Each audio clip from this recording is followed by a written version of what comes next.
right, good evening, Top fans. As usual, Bill from Top Fan Rivalry here with our second edition of Ladies Night. Yay! It's gonna be more fun. We got the ladies on. Yay! So we've got Emily returning with us again. We've got Anastasia and Jamie. Jamie recently put up an article on the site talking about some changes that she's made in her fan base. And she's already gotten a little bit of a flack for it. So, and we can already tell that Anastasia lost a bet based on the hat that she's wearing tonight. But that's okay. I don't know who she lost the bet. Oh no, and she's got the shirt too. Oh no. Oh yeah. Oh yeah. No. So, Emily, why don't you start us off? You've done this before, Emily. Tell me again which fan you are, how your team's doing. And for those that may not have watched this, have you always been that fan? This will be fun. Okay, so I am a Dodgers fan. I have not always been a Dodgers fan. I was a Padres fan previously. I didn't really have a team growing up. I grew up in Utah where there wasn't a team, and it was pretty much whatever team I could get on TV, which most of the time was the Dodgers. So I kind of grew up watching the Dodgers, have some good Dodger memories growing up. But then when I moved to Southern California, I started listening to San Diego sports talk and just became a San Diego Padres fan, which was a very rough time to be a Padres fan. And I was a Padres fan for probably 10 really long, hard years where there was not a lot of positive, or I should say not a lot of winning was happening during those 10 years. And then the sports talk radio station that I was listening to went under. So I started listening to LA sports talk radio. My husband was also a Dodgers fan at the time, so it became very easy to switch my loyalty and become a Dodgers fan. So and things are happy as far as teams go in the baseball world. We won't get into basketball because my husband and I are still on opposite teams as far as basketball goes. But baseball, we've at least agreed, so we're good. So basketball is that sport where they yell out touchdown when you score, right? Yes, for sure. So that's cricket. We won't talk that sport either because we also have different teams there. But so, by the way, Top fans, if you ever go to watch, and it doesn't matter if it's a World Series game or not, if you go to Emily's house and her husband is watching the World Series and his basketball team is playing, you're going to have to switch back and forth. And if you're that type of person that needs to watch it from like pitch one, you're kind of like, I'm going home. Awesome. Emily, I'm going to come back to you. Anastasia, I can see that you're a huge Dodger fan yourself. Yeah, just something about that blue, Bill. No, I'm a Giants fan. I've been a Giants fan my entire life. My mom grew up in the Bay Area. For something that this day, family said 50-50 about between the Giants and the Yankees, and I chose correctly. The other half would also say the same thing.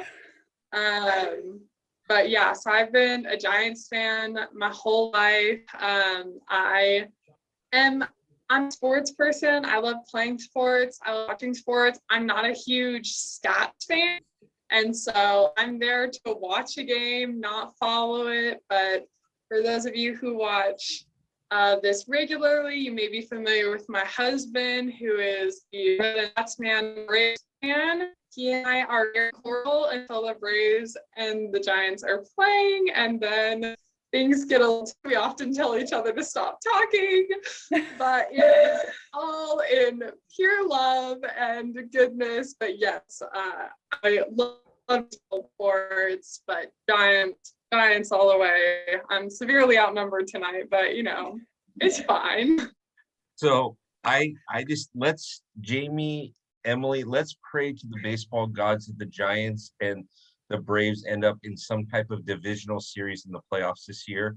and then we'll just go to the Westfall house and just sit there with like our snacks and just watch Popcorn. those two bicker. Yeah, exactly. Let's just hope that baseball gods please give us a Giants and Braves series. This would be awesome. I'd pay for that. I tell you. So fun. And Anastasia may not be the stats person, but her husband is. So when we're doing the clubhouse, when the guys are doing the clubhouse, we'll say something and Jackson will say, let me look that up. And he'll have the most random stats, and it's awesome. Did you know that guy hits 247 at night on the third month of the season? I'm like, Jackson, how do you find this stuff? He gave me stats for tonight. He was like, I want to make sure you're prepared. You don't like stats, but have some stuff just so you have some talking points. Of course he did. Of course he did.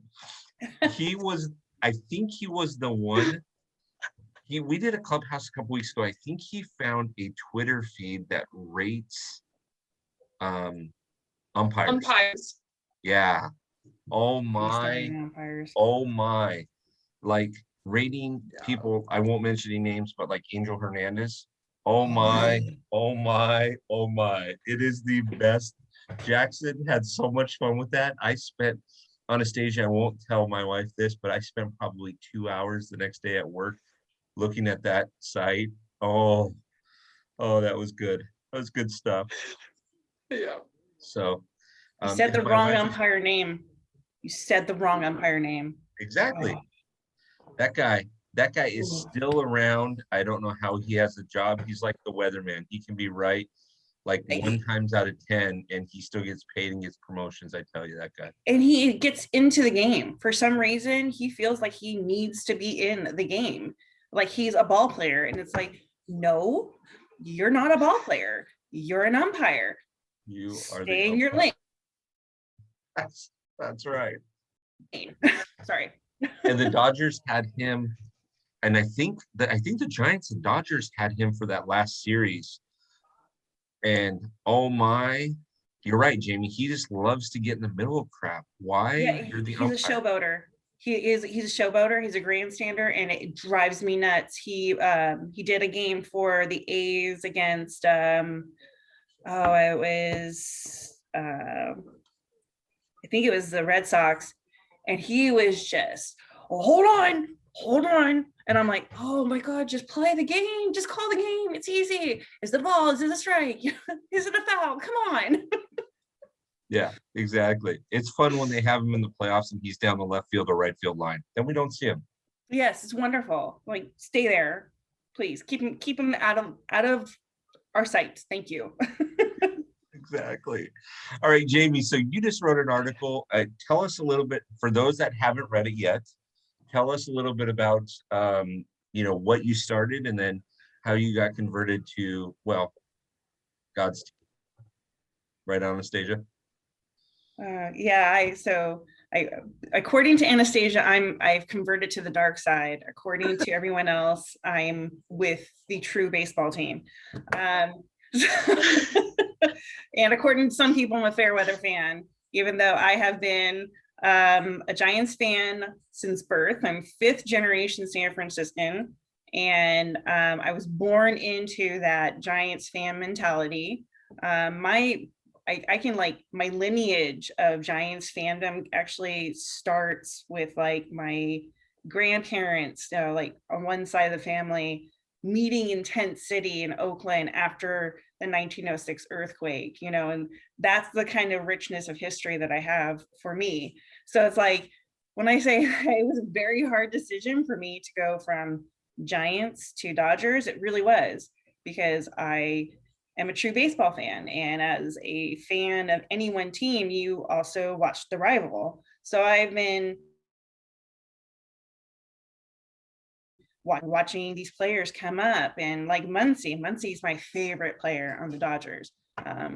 I absolutely love him. I watched him play while he was on the A's, saw his first major league home run, thought he was fantastic, didn't think he had enough playtime with the A's, and just felt so sorry for him in the A's. And now absolutely am thrilled that he's getting his playtime with the Dodgers. And I I see a totally different player. And I think that's what I really love about the Dodgers, is that this family atmosphere where you had that with the Giants a very, very, very long time ago, and with Bruce Bochy, but I don't really see that so much anymore. And I could be wrong. I could be off base a bit. I could be biased. Also, being in the house with the Dodgers fan doesn't help, because that's all we watch is Dodgers, but it's fine. But fine, I'm rolling with it. But it's very hard for my parents to accept the fact that I'm now a Dodgers fan. They're like, the Giants, Roger Cray Giants, like the Candlestick Giants. But now I don't know who they are. Like, know 4 people on the team, and that's about it. So it's like, yeah. Go. There's my story in a nutshell. See, there you go. There you go. All right. So now we've covered Anastasia. Yes, you are outnumbered tonight, which may not be the case always. So let me tell you, Kathy, when Kathy gets back on with us next month or another month, whatever, she's a huge Angel fan, and she loves the Angels and anybody that's playing the Dodgers. Okay. And she'll tell you that. She will tell you that she loves anybody playing the Dodgers, and she's an Angel fan. And some of the posts that she's made on her Facebook account will allude to the Dodgers are next to like taxes and root canals type thing. So don't worry, you may be outnumbered tonight, but you won't be outnumbered in the future, I promise. So okay. And I so know ladies, where you're coming from, Anastasia. I totally understand where you're coming from, because I mean, the team is pretty excellent. I mean, you had 3 World Series within 5 years, and it's just, Bochy was an excellent, manager. I get it, I do, but it's like, now I just can't stand behind them anymore. It's a totally different team. It's different altogether. And I don't want to get into politics or anything, because I want to keep this light, but yeah. Hey, listen. I mean, I have a tough time admitting that the Giants are good at anything. Hey, the Giants had a great pitching staff, so you have to admit that, until the Dodgers got Kershaw, and then everything went to pot. Chirp. So this is true. You will appreciate this. You converted Giants fans, and you Giant fan. A buddy of mine was doing a radio interview this weekend, and there's a sports talk radio that is in Orange County, California, and he was on it, and he's a huge Giants fan, born and raised in the Bay Area, lives here in Orange County now, and he and I bicker back and forth a lot on stuff. And so he was going on this, and I've been interviewed on the sports talk radio before, and he was going to be interviewed on the Dodger Giants series and the rivalry. And I texted him and I said, hey, listen, are you sure you want to go on this? You guys are down 11-0 in the 4th inning, you're getting ready to get swept. And I said, our pitcher has 3 RBIs, which is more than your entire team. Are you sure this is the weekend you want to go on sports talk radio and be a Giants fan? Yeah. I didn't listen to the radio station, but I heard that it went okay. So, okay, so ladies, what do you look for in baseball besides for your favorite team? Guys look at it from a different perspective, but what do you look for? Anybody? I can answer. I watch baseball very differently than probably most people. I became a baseball fan just in general.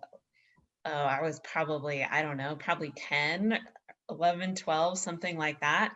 So for me, I love like the strategy behind baseball, the shift, the small ball, all of those kinds of things. So a lot of people say, oh, baseball is so slow, it's so boring, it's all of these things.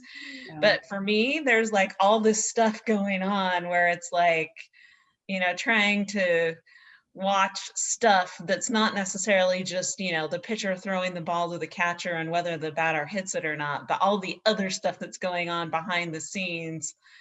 So that's what I like about baseball. Okay, I like it. Love it. Agree.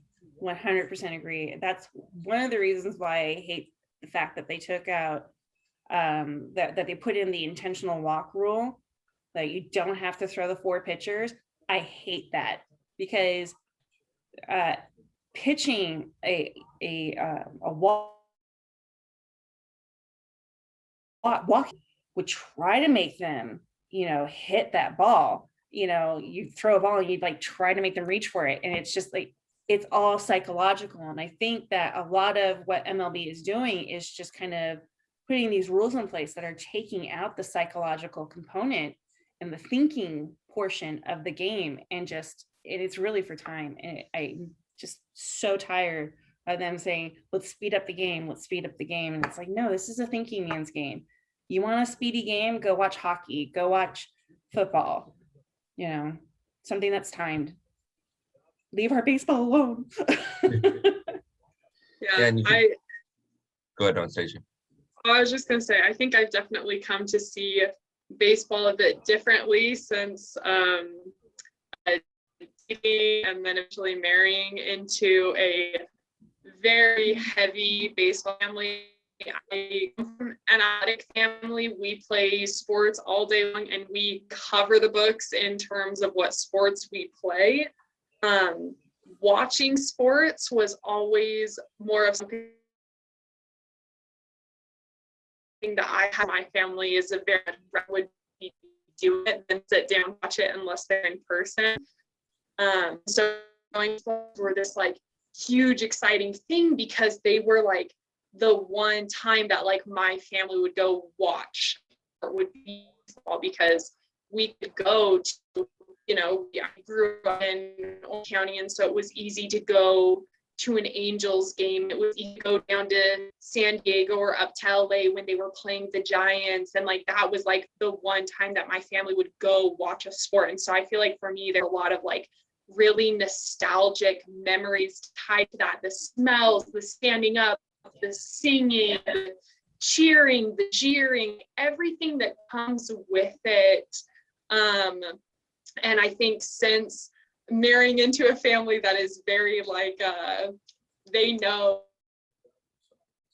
their stuff, they know not just about the Braves, they know some other teams, and they can just pull out of thin air. When their youngest was growing up, they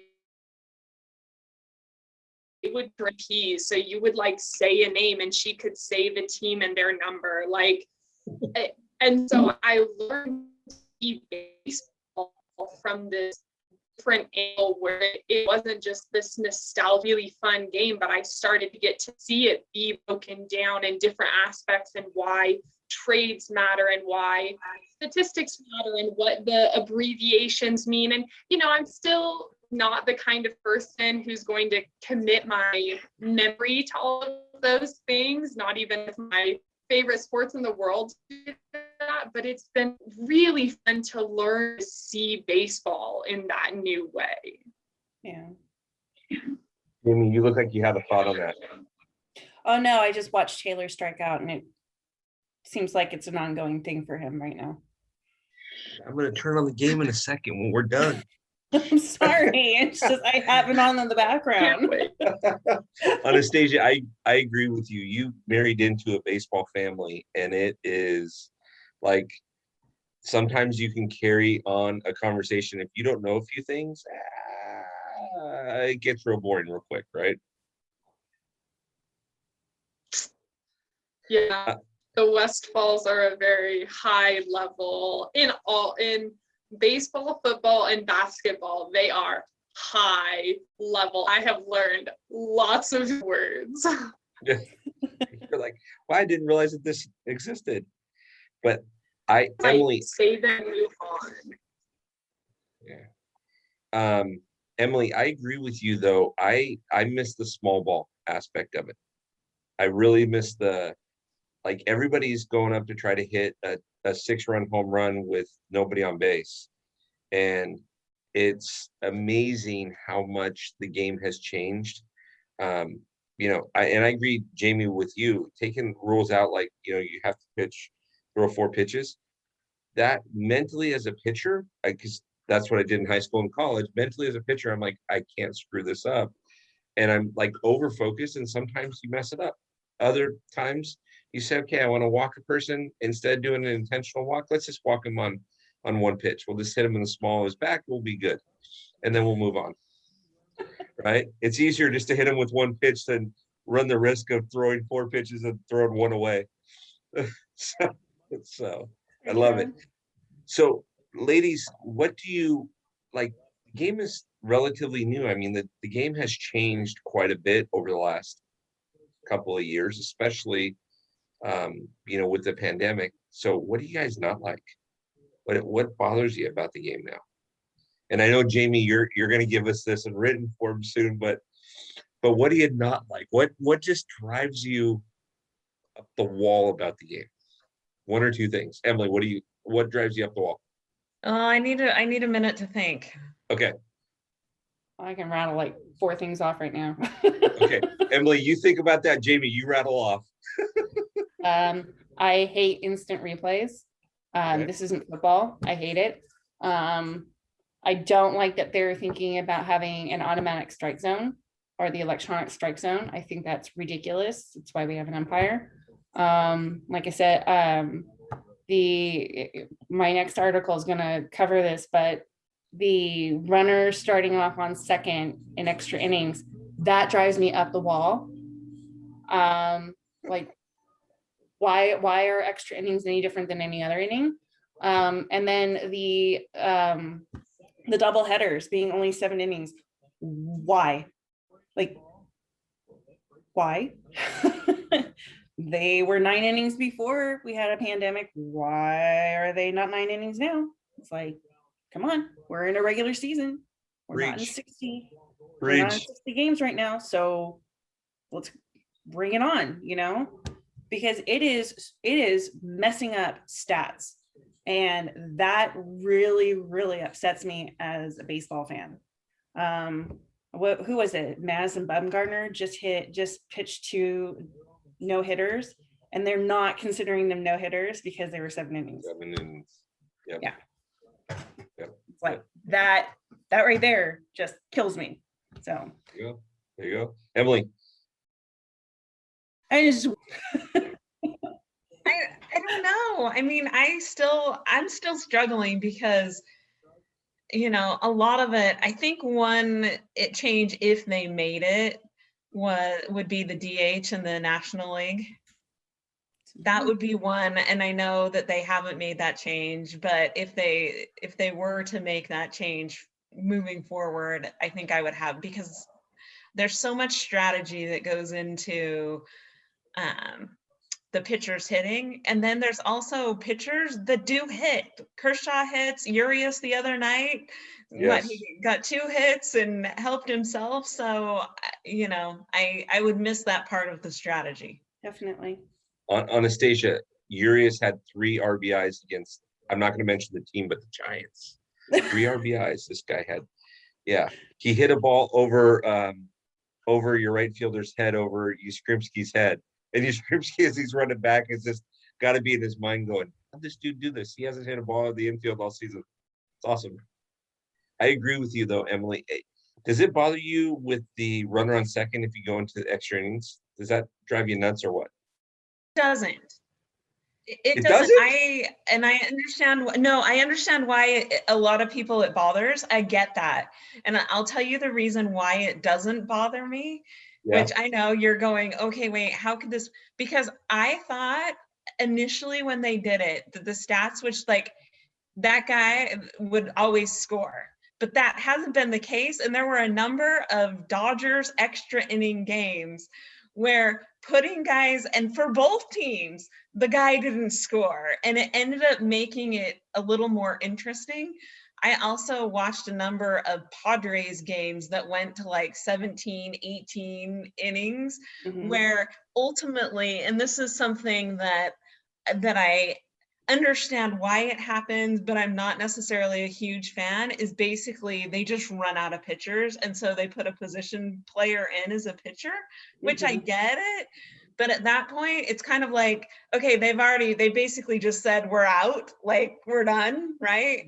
Yep. So at least by putting somebody on second, both teams get somebody on second, but the person doesn't always score like you think they should be able to, which kind of adds a new wrinkle. So you guys are coming from. So as a pitcher, I hate that because it's what they call stress pitching, right? Because you automatically, that and back to your point, Emily. So if I'm a manager, right, I got a guy in second, the very first thing I'm doing is butting him over to third. And then I got two guys for the opportunity to score the run, but we're not doing that. Yep. Yeah. We're not doing that. But it drives me nuts. If I'm a pitcher and I come out there, I didn't get that guy out on second base, but yet I have the opportunity to get the loss because that idiot starts on second base. It drives me batty, but I can understand what you're talking. Does it count as an? Yeah. Sorry to interrupt. Does it count as an earned run against the pitcher? Yes. Well, it depends on how they score, obviously, but yes, it does. And they get the loss. Yeah. So I'd be the guy that when the bullpen phone rang, I'd be like, I'm sorry, nobody's in right now. Leave your name and number at the tone. Oh, who do you want? Okay, never mind. We'll get him ready. I'd be like, nope, I'm not going out there.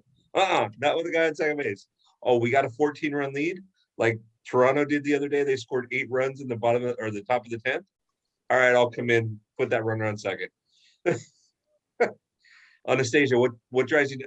That's awesome, Emily. And by the way, I've got another fun question for both of you guys, or all of you guys, because of this. But Anastasia, what drives you nuts about the game right now? So this one I've actually inherited from listening to and rant about it. And that is how much teams are beginning to rely on analytics almost more than they are on watching the players play. It's interesting because Irvin's talking, he's actually like pulled up players and statistics and like showed me them and stuff like that. And it's something, so I'm a water polo player. I have been my whole life. And that is something that like in water polo, analytics are like nothing. Like you are the biggest scorer on the team. That's awesome. You haven't scored the last 2 games. You're not starting this one. Like, I don't care if statistically you're the best scorer. Like, you've been sucking, or like normally you do nothing, but both times we've subbed you on, you've come in and like game change. Like, you're coming up. Like, Wall just does not.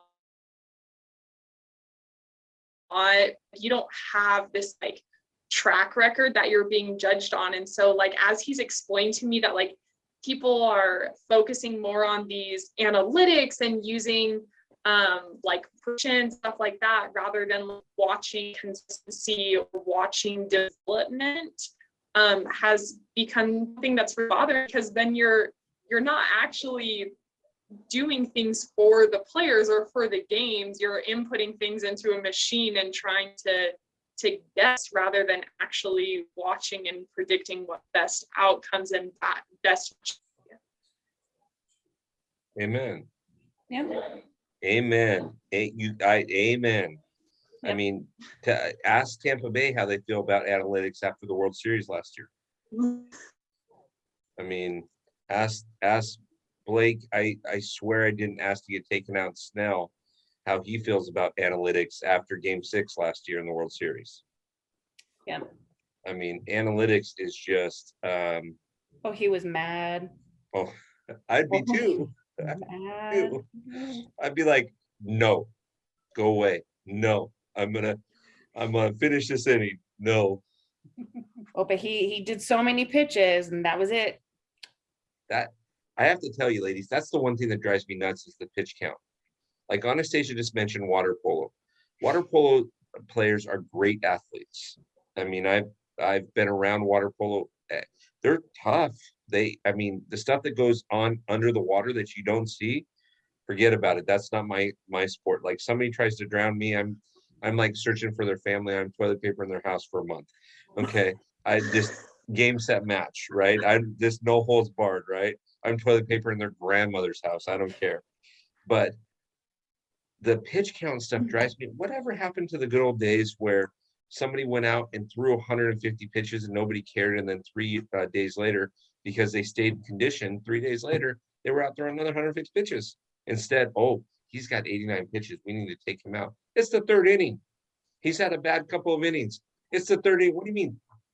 Take him out. You're paying him We need to $150 save million. his arm. Yeah. Yeah, exactly. You're paying him $150 million over 10 years. What are you getting for that? 89 pitches? Sorry. Let's,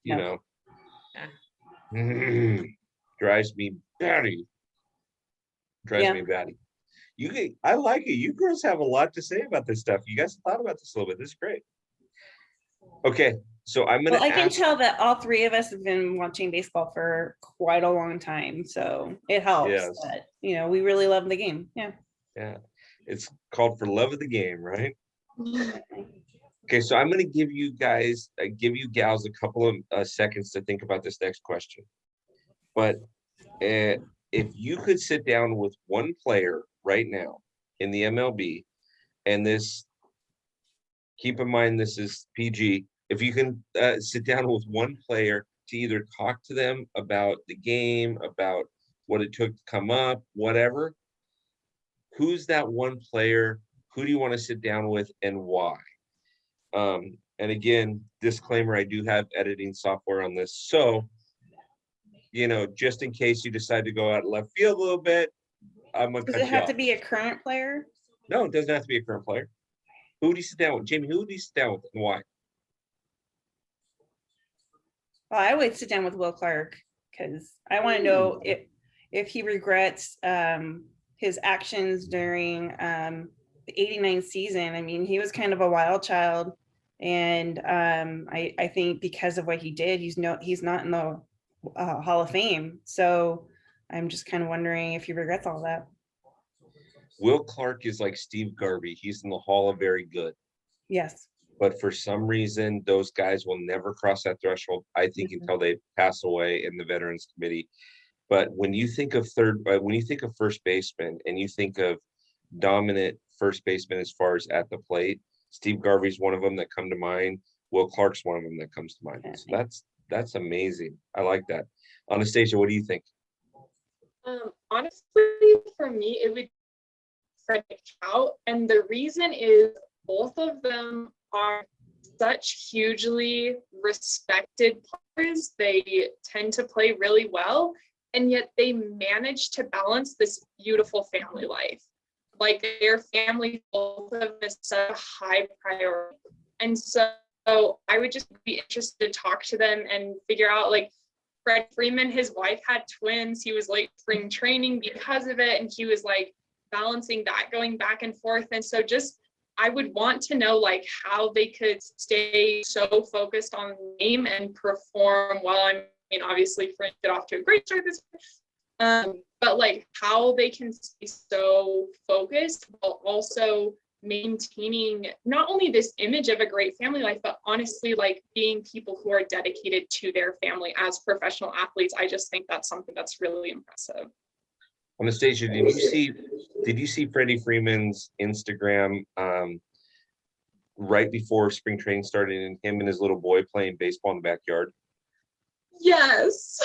Yeah. If you get a chance to sit down with Freddie Freeman, will you ask him a question for me? Yeah. How does it feel to strike out on a 50-mile-an-hour curveball by Anthony Rizzo? Don't go there. I can guarantee you that Jackson can't hear you, otherwise he would have just stormed. I know. into this room right now. I know. Terrible. Oh man. Good and terrible. Oh, it's called poking the bear. With you girls, it's going to be all kinds of fun. Come in here and ripped your heart out with something. Yeah. He would have had something up his sleeve to throw at you for that. Well, I'm sure he'll get me next time we have a little clubhouse. Emily, who are you going to sit down with? Who do you like to sit down with? Well, when you first said, right now, I was thinking current players, and I think One of the interesting current players in the league right now is Ohtani, which is, talk to him about, what is it like to be a pitcher as well as, as well as a regular everyday player, and what has that been like, and how is that different from, because he's the only one that's doing it right now. So I think I would go with Ohtani. Good call. It's a good call. Definitely. You know who I think would be fun to talk to? I think it'd be fun to talk to Albert Pujols and see if he wants to break Barry, I swear didn't take steroids Bonds' home run record, right? And just to see where he is. And like, we have one guy that comes on the clubhouse, his name's John, and he keeps saying, we don't know how old Albert Pujols is. It says that he's 41, but he's probably 40. I'm like, John, I don't care. But I like to sit down with Albert Pujols. Wouldn't that be a fun conversation? Hey, Albert, do you want to break Barry Bonds' record? Now, he says he didn't take steroids, but from that flight from Pittsburgh in that trade to San Francisco, his head grew 3 sizes. So I swear he didn't take steroids, right? And if you look at him now, he's like a $130 dripping wet. But I mean, come on, So You're mean. He'd be fun to sit You down. know what? Call it like it is. Pujols would also be fun to talk to about switching from the Angels to the Dodgers. He looks like he's having a lot of fun right now. Doing a bunch of the Dodger things where they, he gets a hit or he gets the home run and bangs the helmet. Yeah. Having like Will Smith, where it was, his idol. And when the other night it was Pujols, after Pujols' home run, Will Smith was on base, so he was the one waiting for Pujols as he crossed home plate. And I thought, that's cool. And we saw Pujols give the little kid his bat that was sitting next to the dugout, which was cool. So I just think it would be fun to talk to him and just see, like, is he having fun? Like, is it different for him kind of going to a new team, and what is that like? Yeah, and that would be, because I mean, he just came from the Angels, and I know there's not really a rivalry, so to speak, because one's American League and one's National League, but it's just kind of like, there is kind of like within Orange County and LA, there's always that sort of rivalry. But I don't know, he does seem like he's having fun, and I really hope that he can keep the momentum, because he's doing really well. He got on base, but unfortunately, So he, I mean, anybody that knows that they've got a shot for October versus being mathematically eliminated by the All-Star break makes you be a little bit happier, right? And that's kind of where he went from being mathematically eliminated out of the. And what drives me nuts is at the beginning of the season, I looked at the roster and I said, who's going to win the American League West? The Angels. I was wrong. Maybe they can make a comeback. Who knows? You know who I didn't think was going to win the National League West or even make the playoffs? The Giants. What I'm shocked about? I'm actually shocked about the Padres. Like, I had no idea. Oh, they're good. They're good. They're a good team, and they gave us a good spanking last time we met. But I mean, yeah, they're good, and they're young. They're like the Dodgers. They're young, so the Dodgers and Padres are going to be around for 4 or 5 years to really make some good runs. The Giants need to pick up some young guys. They've got guys like Brandon Belt and Buster Posey that are coming towards the end of their career, and Madison Bumgarner left, and I mean, so they've got some rebuilding that they need to do. But man, those Padres are good. Yeah, so, I think of the Giants, I know Posey, I know the Brandons. There's one other player that I know. Brandon Crawford. Yeah, that's the Brandons. So it's Brandon Belt and Brandon Crawford. Brandon Crawford. Mike Yastrzemski. Yeah. Mike Yastrzemski. Mike Yastrzemski. Yes. Right. Yeah. Yep. It's just Totally All right, different. ladies, as we conclude this, because this has been fun. I wish we could do this all night. This is just too much fun. I've got so many more questions. First of all, before we conclude, will you guys join me next month? Can we do this again? 'Cause Definitely. I've got other questions I want to ask. Anastasia, are you in for next month?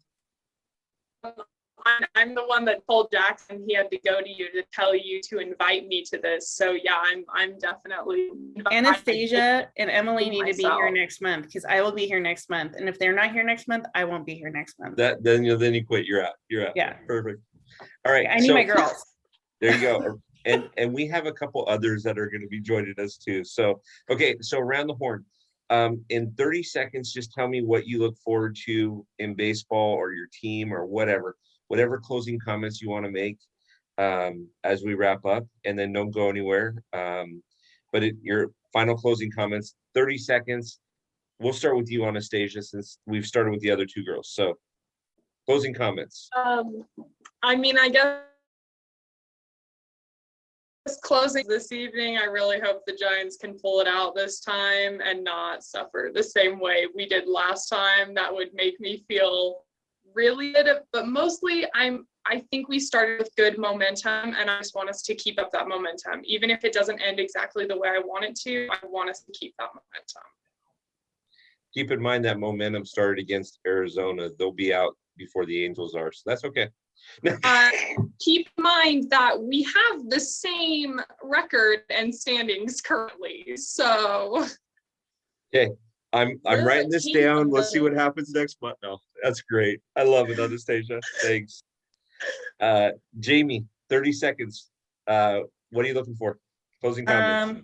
I'm looking forward to more fans in the stands and things getting back to normal, and just more baseball, because last season was so short, and I just love how long baseball season is. It's the greatest time of year. So Love it. Love it. Emily, take us home. I'm looking forward to Cody Bellinger coming back and McKinstry coming back and a bunch of these guys that are currently on the DL coming back. Ready for the team to be whole again. yeah. Yes. AJ Pollock, Cody Bellinger, Corey Seager, maybe. Yeah. He's probably got a little while, but I heard rumor that they're hoping Bellinger and McKinstry are back this weekend. So Yeah. So one of my favorite comments, I never really was a huge AJ Pollock fan until, because he played for Arizona, right? One of my favorite comments, he converted me last year when everybody was moaning and groaning, oh, we're not gonna have fans in the stands. And somebody interviewed AJ, and I'm paraphrasing here, but they said, how do you feel about no fans in the stands? He goes, I played for Arizona, I'm used to it. Yeah. I'm like, God bless you. You are now my favorite player. That is awesome. Okay. Now, I don't know how the Diamondback fans like that. He just came up here in my book. Yeah. But Zach McKinstry coming back, that kid is good. Luke Riley's good. We want to see Cody back. So. All right, top fans, this has been so much fun. It's so much more lively with the ladies than it is with the guys in our clubhouse. The guys just seem to be so not as lively, although we did talk about CC Sabathia in his comments, although we didn't want to play them because there was some language there. But top fans, enjoy this. I'm grateful for Jamie and Anastasia and Emily that joined me tonight. Thank you, ladies. You are always welcome back in the Ladies Night Clubhouse. And we will do this again soon. Please, by all means, subscribe, make comments on here. And go look at Jamie's article. She wrote an article that got posted up today. It's under the top fan articles. And it talks about why she is now a converted Dodger fan. So I guess for you top fans out there, the joke could be 2 converted Dodger fans and a Giants fan walked into the clubhouse. Finish the rest of the sentence. Anyways, have a wonderful night. From a Giants fan, respect, man. Give her hate for that article. She went from a good place. There you go. It was an awesome article. Thank you. I appreciate that. It was an awesome article. So thank you, top fans, for watching this. Hope you enjoyed it.